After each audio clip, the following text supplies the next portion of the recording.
So what's going on guys, Kids here and welcome back to a brand new video. For today I will show you the best Diablo 4 tier list after the new update changes. So this game in general has bunch of fun classes to play and we have a very unique variety to choose from. But the big question is, which classes are actually good, how much damage they can do and much more. So I've done bunch of testing and here's the tier list that you've been waiting for. If this sounds interesting to you, then let's get right into it. So then moving over to the first class, which is the barbarian, and we will put him right in the S tier. So the barbarian class is your typical melee bruiser that is meant for players who wish to deal massive damage, but mainly close range, while being able to switch from one weapon type to the next one. The barbarian is much more physical damage oriented class, and is pretty straightforward when it comes to offensive and defensive attacks, due to his own class mechanic, which is known as the arsenal system. The barbarian can equip and swap about 4 weapons at a time, which means that you will have a very unique playstyle customization. These weapons of course include the main hand, the offhand, bludgeoning and slashing. Doing this will allow you to freely assign specific equipment to certain skills, based on your build. So for example, the bash will let you stun targets, and therefore is well suited for a bludgeoning weapon.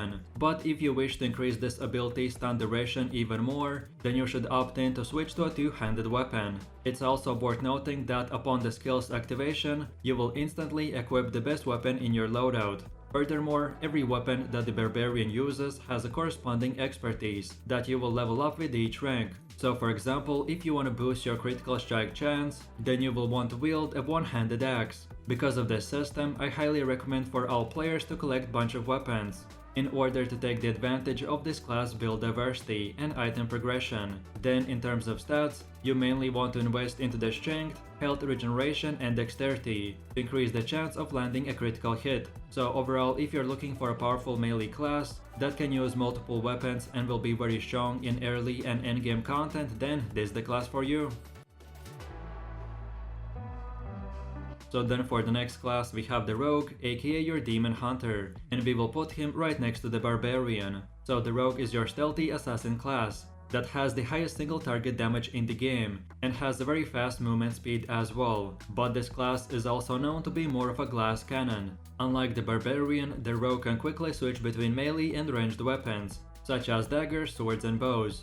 Although at the start bows will not do that much damage, but they will allow you to stay at a safer distance when fighting against harder enemies. I would say that you can think of the rogue as a combination of the Diablo 2 and Diablo Immortal Demon Hunter class. So then your primary stats for this class are dexterity, to amplify your skill damage and improve dodge, then strength to enhance your damage, and health to increase your survivability. The rogue's unique mechanic is known as the talent specializations, which are divided into combo points, inner sight and preparation. Then as far as the second talent goes, the combo points are accumulated by activating basic rogue skills, which then you will be able to consume with core skills to trigger additional effects. Meanwhile, inner sight will allow you to fill up a gauge by attacking marked enemies. Doing this will allow you to utilize the unlimited energy for a brief period, and this will become very powerful especially against bosses. And the rogue's versatility doesn't end here, because he can buff up other attacks with specific effects, such as poison, shadow and etc. And these are usually applied to core skills and abilities that deal damage against multiple enemies and much more. So overall, if you want to be that assassin type of player with the highest single target damage and playstyle where you can switch between melee and ranged combat, then this is the class for you. So then moving over to the next class, which is the sorcerer, and he gets to be placed right in the A tier. So the sorcerer is your typical mage class that has a high risk and high reward type of playstyle, and although they're very fragile, they can deal massive amounts of damage by casting fire, ice and even lightning spells. Fire spell synergizes very well with burning status effect to inflict damage over time, but beyond this, they won't provide you with much utility besides the raw damage. But on the other hand, the ice spells will do less damage, but give you more utility such as freezing or slower movement speed. So the sorcerer has a variety of skills that will either way burn or completely freeze your enemies, making this class very useful in group content and against bosses. Then not only you will slow them down, but you can potentially freeze them in one place if you apply enough stacks. And then lastly we have the lightning spells, that are well balanced in terms of dealing a decent amount of damage and controlling encounters to your advantage. So for example, we have one ability that will attack the enemy by using the crackling energy, which will leave behind itself a ball of energy that either way will inflict damage against enemies or replenish your own mana. Then when it comes to stats, you will want to allocate points into intelligence to boost the damage of your spells, then into dexterity to improve the speed of your mana recovery, and then lastly the willpower to improve your critical chance and much more. The sorcerer special class mechanic is called the enchantment system that will change how a skill works. So in total there are several active abilities with dedicated enhancement slots, and if you decide to place a skill in the enhancement slot, then it can no longer be activated, but instead it will transform into a secondary passive bonus. So for example, if you use the meteor skill to blast multiple targets with heavy fire, then at the same time, because of the bonus, we will be able to set the ground on fire and much more. So if you're looking for a typical mage class that has very high AoE damage but is very squishy and only plays from range, then this is the class for you. So then for one of the last classes we have the druid, who gets to be placed right in the A tier. So this is one of the more unique classes that hasn't been seen since Diablo 2 and in many other games. The druid's main ability is to change his physical form from a human to a bear or even a werewolf, but don't forget that your new form will only last for a short duration until you use different type of skill. Moreover, this class will also use magic, except that unlike the sorcerer, he will specialize in casting earth and storm spells. So for example, if you are the druid, then you can use a crashing blow skill that will damage a target by a certain percentage of his entire health.